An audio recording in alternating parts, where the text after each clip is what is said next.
12 months before Tommy was born, his parents met in the airport in Naples, Italy. His mother's name was Mary Esposito.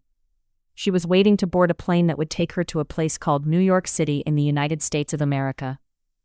Her brother, Vince Esposito, had sent her a plane ticket and letter, inviting her to come visit him. In the letter, he had said that he had a good job for her.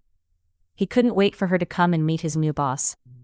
Both Mary and her brother had been raised in an orphanage after their parents were killed in an earthquake when they were children. Her brother was always getting into trouble, running away, stealing food, and stuff like that. Mary was always a good girl.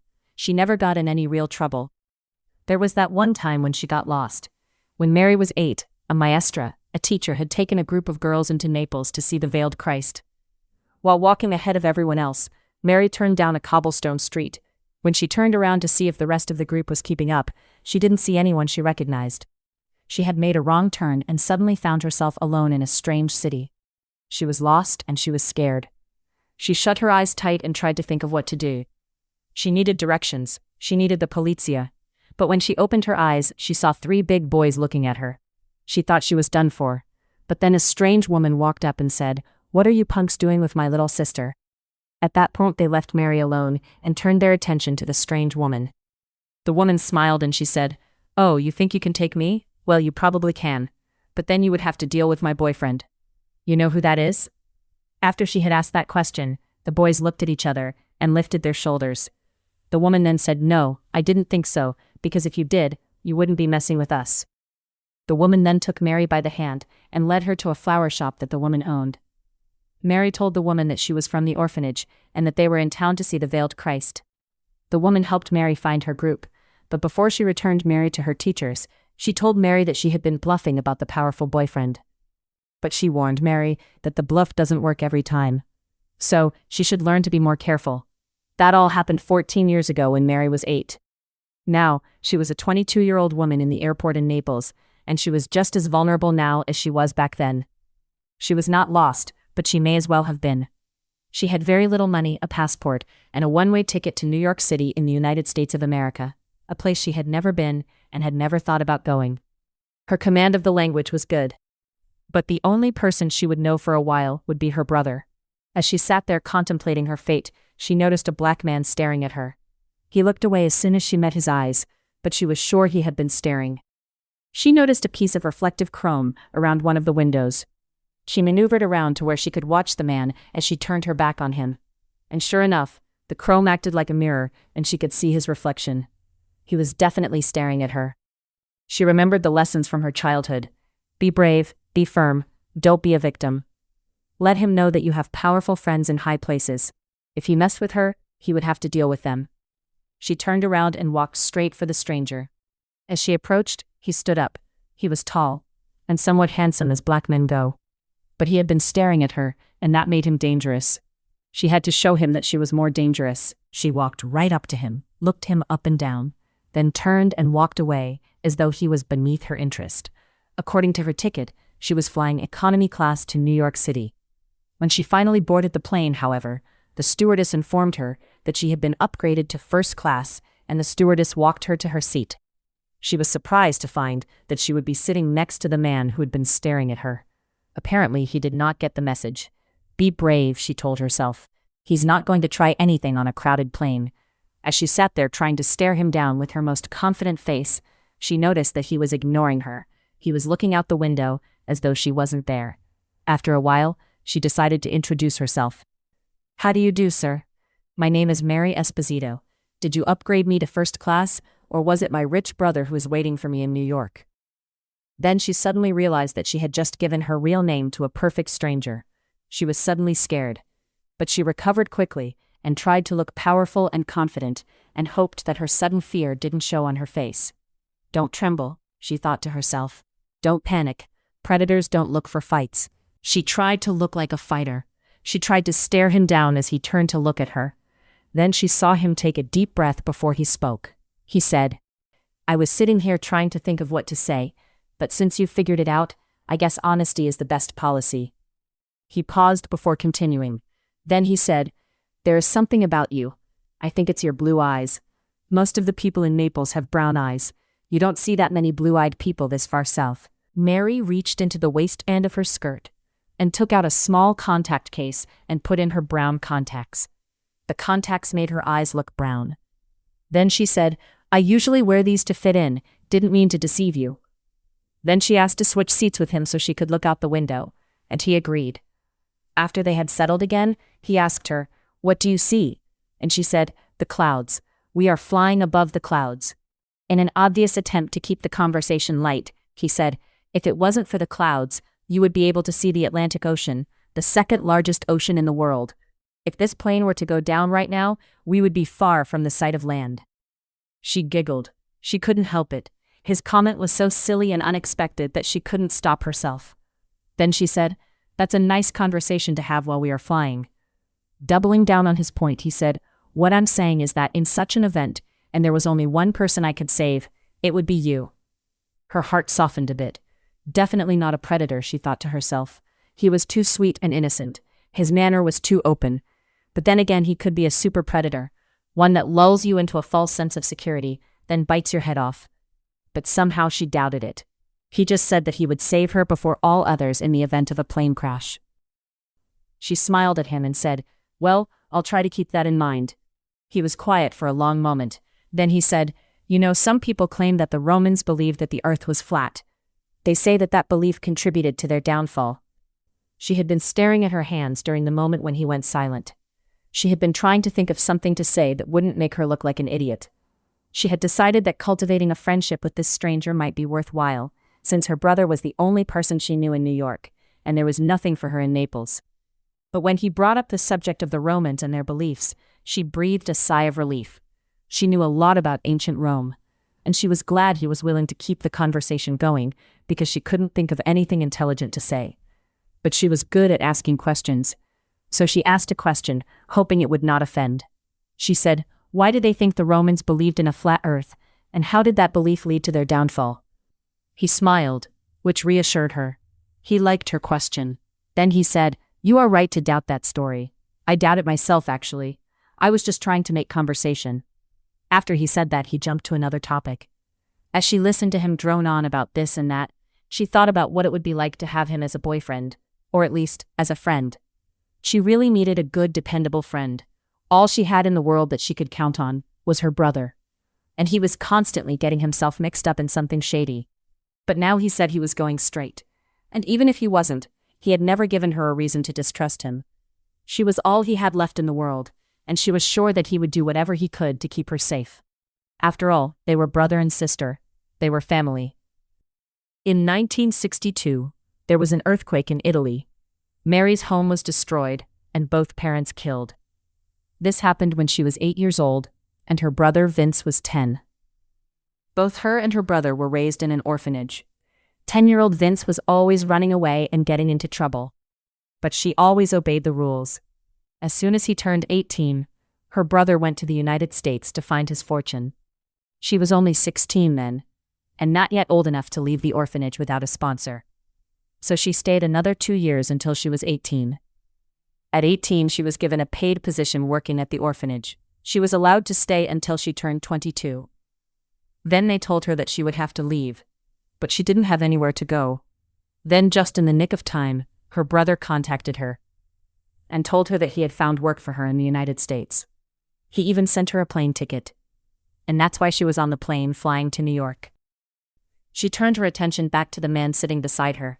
Some of the things he talked about were interesting, and some were boring as hell. But then he asked her a question that made her uncomfortable. He said, "Mary, where do you do your shopping? For clothes, I mean." She was suddenly scared again, but she continued to smile. She said, "Why are you asking me about my clothes?"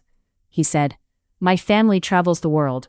You may or may not know this, but there are dark-skinned people in every country. Most of them are poor. We try to alleviate their poverty.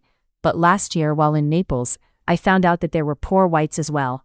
I was told that white organizations were helping them. But then I found out that that was not true. No one was helping them. All of the aid was going to the dark-skinned people. So I used my own funds to buy clothes for poor white people. The blouse that you have on is from one of my donations."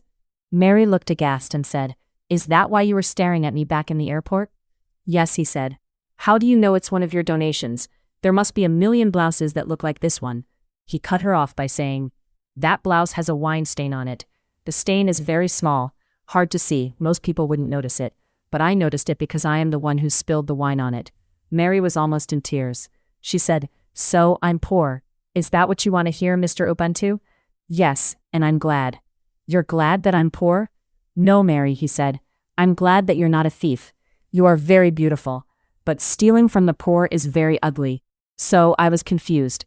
How could someone so beautiful do something so ugly? But by you being poor, you have restored my faith in humanity. There is good in us after all. But I can see that I have embarrassed you. So let me tell you something embarrassing about me. Will that make us even? "Go on," she said. "Tell me something embarrassing about yourself." Then he said, "My father wants me to marry an African princess." Mary's eyes rolled straight to the back of her head. Some men just don't know when to shut up. He had just come from Ethiopia. He had just met his Ethiopian bride-to-be. She was tall and well-endowed with female attributes. Her liquid brown eyes were almost black. She was very, very beautiful. But he didn't love her. Wasn't sure he could ever learn to love her.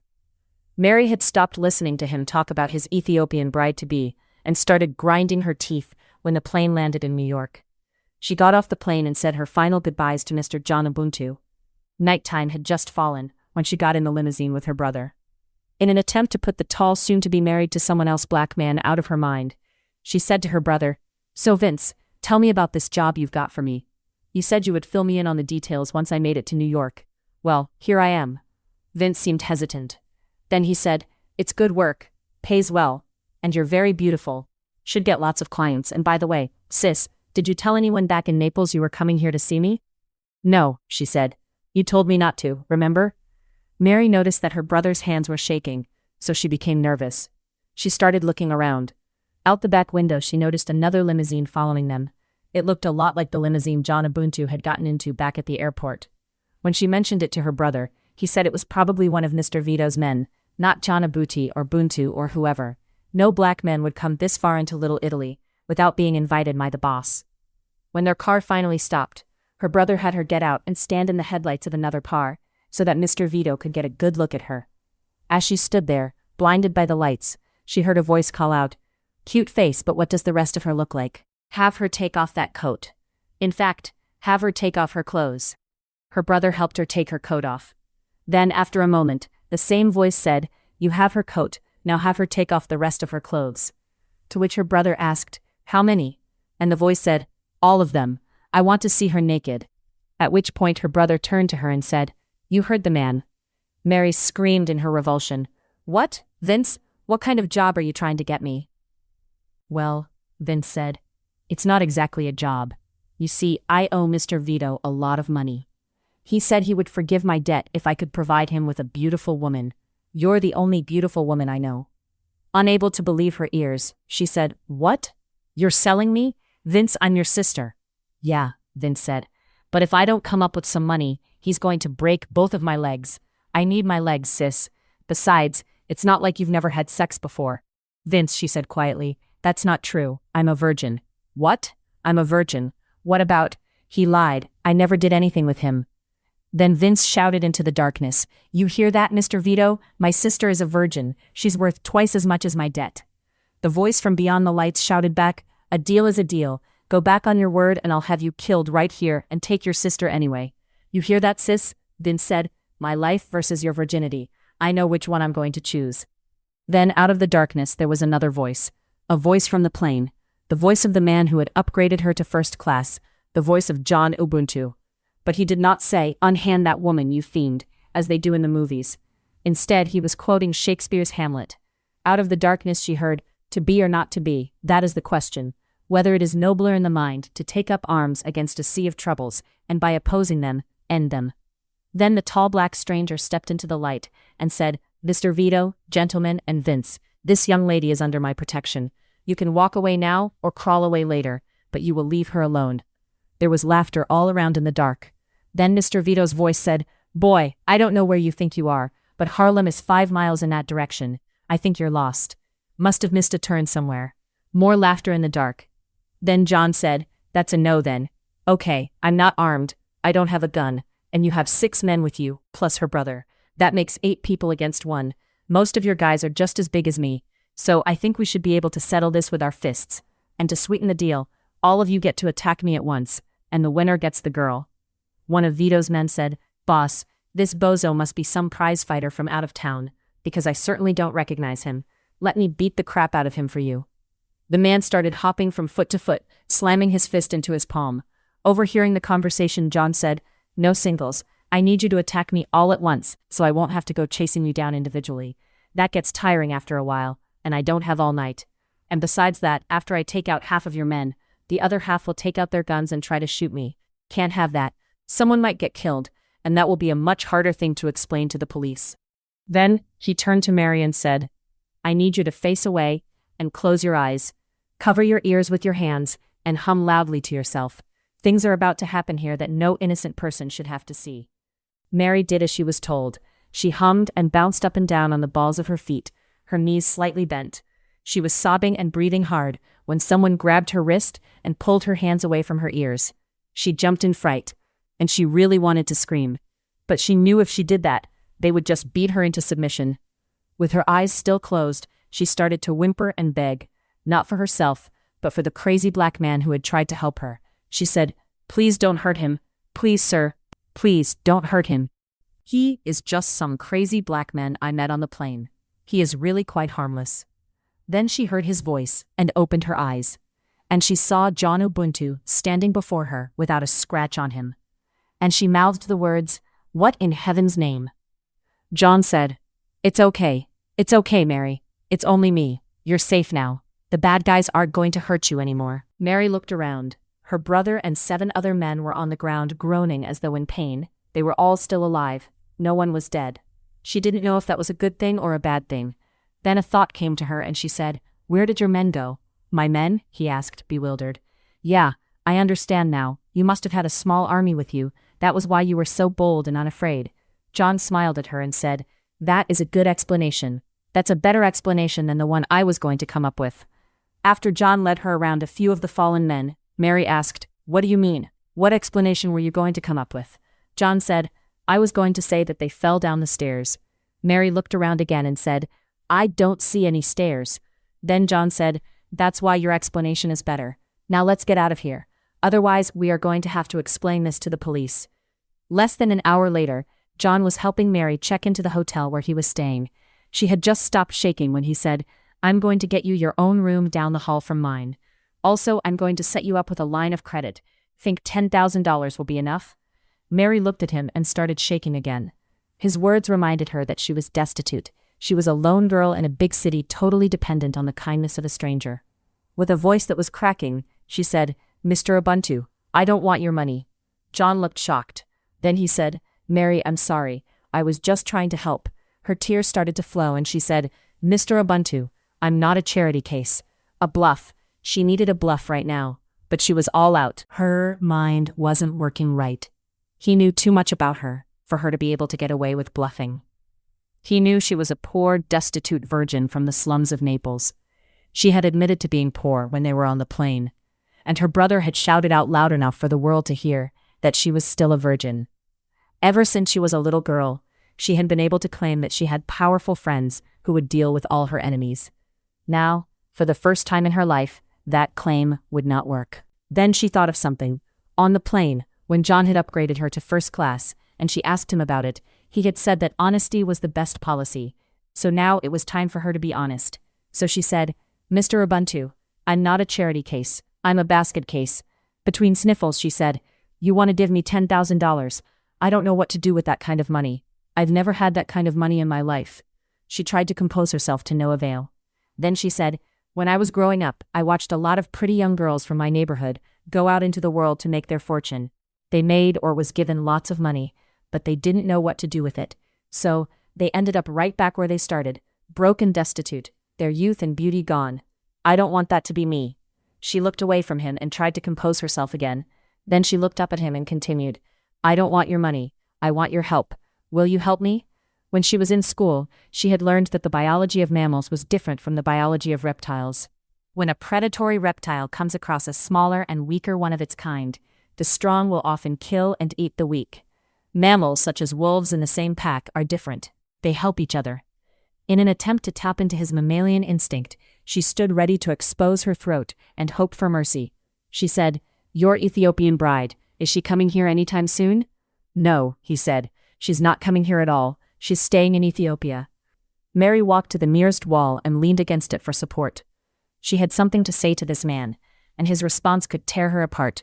He had all the cards and she had none. She was going to have to expose her throat. She said, "Mr. Ubuntu, why do I need my own room? Why can't I stay with you in yours?" He cleared his throat and said, "Mary, you're a virgin." He had walked to the wall with her and was now close enough to where she could put her hand over his mouth. Stop him from talking. She needed to talk to the mammal and the man. But she couldn't do it in the hallway. Someone might see. She said, "Can we just go to your room, please? I don't want to talk about it here." He agreed, and they walked to his room. After he opened the door, he stood back so she could enter first. But the thought of what she was about to do made her dizzy. Her legs gave out, and she almost fell. He caught her before she hit the floor and carried her across the threshold and placed her on the bed. He got her a glass of water. She had to sit up to drink it. He sat on a chair beside the bed. Then he said, "I need to talk to someone. I need to tell someone why I don't want to marry this Ethiopian girl." Mary thought that the room was excessively hot. She was finding it hard to breathe. She started to unbutton her blouse, not to seduce him, but to cool down. She was hot and couldn't breathe. He reached up and grabbed her hands and said, "No. You are probably in shock from what happened to you in the parking lot. I won't take advantage of a helpless person." His mammal was speaking to her. His mammal had recognized her as one of its own kind, weak and helpless, and in need of care. She was safe for now. She could relax.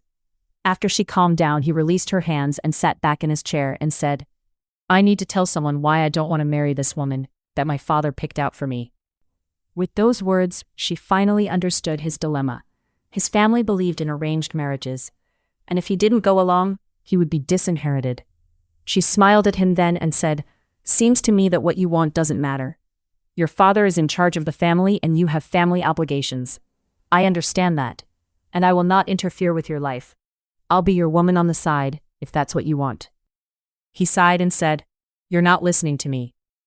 That statement actually sent fear through her. She was doing the wrong thing, but she didn't know what it was. She had said something wrong. She was talking instead of listening. Then she remembered a line from Shakespeare, and she said, "Speak, I am bound to hear." Then her brain told her, "Shut up, stupid. You're making things worse." Then she remembered the things about seduction that a streetwalker had told her. "Drop your shoulders, pull your elbows in, head down and look up. Keep your legs together at the knees, but don't cross your ankles. Be the Christmas present that he opens when he's ready." When she did all of these things, he looked at her and shook his head. No. Apparently he had had an Italian prostitute before and wasn't impressed. So she decided to stop acting and just be herself. After he got her to relax, he said, "In Ethiopia they practice female circumcision. The procedure stops a woman from fully enjoying sex. It takes away their lust. Sex becomes her duty to her husband, not love shared between two people. When I marry, I want my wife to wake up and see me as a husband and not as an obligation. A circumcised woman can't love me the way I want and need to be loved. I want a woman that I can take to the mountaintop of ecstasy. That can't happen with a woman who has had her genitals mutilated." Mary suddenly realized what he was trying to say. Then she said, "John, you mean this wife of yours can never have an orgasm?" "Wait a minute," he said. "You're a virgin. How do you know that word?" She smiled to herself and said, "What word? You mean orgasm. John, people talk around virgins." After he got over the fact that she knew a few dirty words, he said, "And she's not my wife yet." Mary thought about the words he had just spoken. Not my wife yet. That meant that he was still free to be with other people. Yet here he was, with a woman in his bed, and he was not ravishing her. I must be doing something very wrong, she thought to herself. Everything the streetwalkers had ever told her about men was incorrect. They didn't know men as well as they thought. Probably explains why they were streetwalkers instead of wives. The room was silent for a long while. Then, while looking down at her hands, Mary said, "John, I just thought of something." He looked at her and said, "What?" She looked at him and said, "I don't know how to seduce a man. I don't know how to become a mistress, a woman on the side." Then she looked away from him. She was embarrassed now. But what else could she do? What else could she say? Then she looked back at him and said, I don't want to be a virgin anymore. I was saving myself for my husband. But all the good men are taken. I'm saving myself for nothing. I'm going to tell you something no woman should ever tell any man she has just met. John smiled sadly and said, And what is that? And she said, I love you, John Ubuntu. He jumped up suddenly and said, We just met. She laid down on the bed and said, I knew you were going to say that, and that's why I shouldn't have told you. But you've said things to make me fall in love with you. What? John asked in bewilderment. She said, When we were flying over the Atlantic, you said that if the plane went down and you could save only one person, it would be me. And in the parking lot of those abandoned buildings, you told 8 armed men that I was under your protection and you made it stick. You did all of that for me. How could I not fall in love with you? Mary, he said, you are probably feeling helpless right now. You may feel that sex is all you have left to offer, but that's not true. You have a lot to offer a man who is worthy of you. And there is this other thing. If we end up in a long-term relationship, you're going to look back on this night. I am not going to do anything tonight that might come back to haunt me 10 years from now. And right now, I think you're in shock. And I don't want to take advantage of you. John, she said back to him, I'm not in shock. And if I am, then learning about sex from someone as nice as you might help me think about something other than my problems. John, there is nothing for me back in Naples. That's why I came here to meet my brother. And you see how that went. You're the first decent man I've met in my life. And I promise not to hold anything that happens tonight against you, ever. Then he said, Well, I don't see why I should take that chance. John, she said, you seem pretty certain that I'm going to hold this against you if we end up in a relationship. I don't understand why you think that. John said, Both my father and grandfather told me that a woman never forgets the day you first met. And every time you have a disagreement, she's going to bring it up. Right now you are in shock and not capable of giving consent. If I were to make love to you right now, it would be without your consent due to your incapacity to give it. Mary heard every word he said to her, but the phrase she focused on the most was, if we end up in a relationship. Was there a chance that this man could one day marry her? Just thinking about it made her want to cry.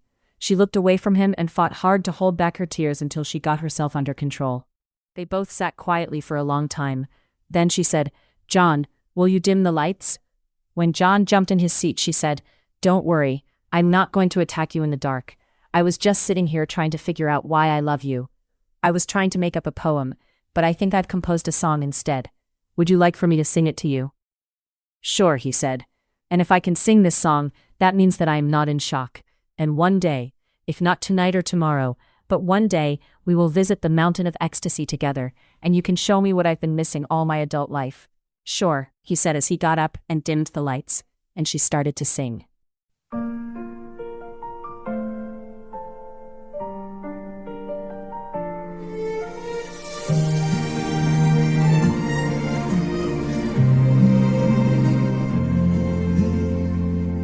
Your eyes are brown and mine are blue, but that doesn't explain why I love you.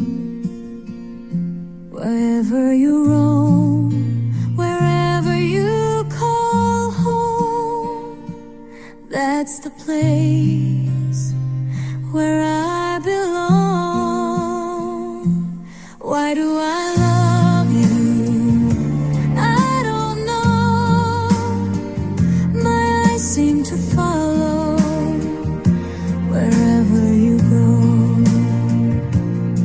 Beyond the ends of the earth, beyond the ends of the sea. If you ever fall in love, let it be with me. I know you have others in your life. Let me be your secret wife. Why do I love you? I don't know. My eyes seem to follow wherever you go. In the middle of the ocean, the other side of land, try to save me if you can. My heart is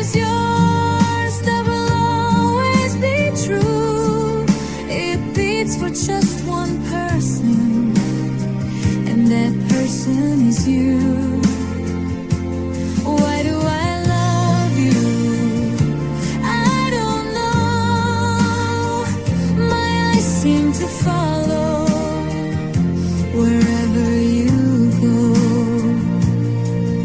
In the darkness of the night, almost any love seems right. But tomorrow the sun will rise and I will still be by your side. When the heat of passion is gone, I will still be holding on. I'm telling you how I feel, because what we have is real. Why do I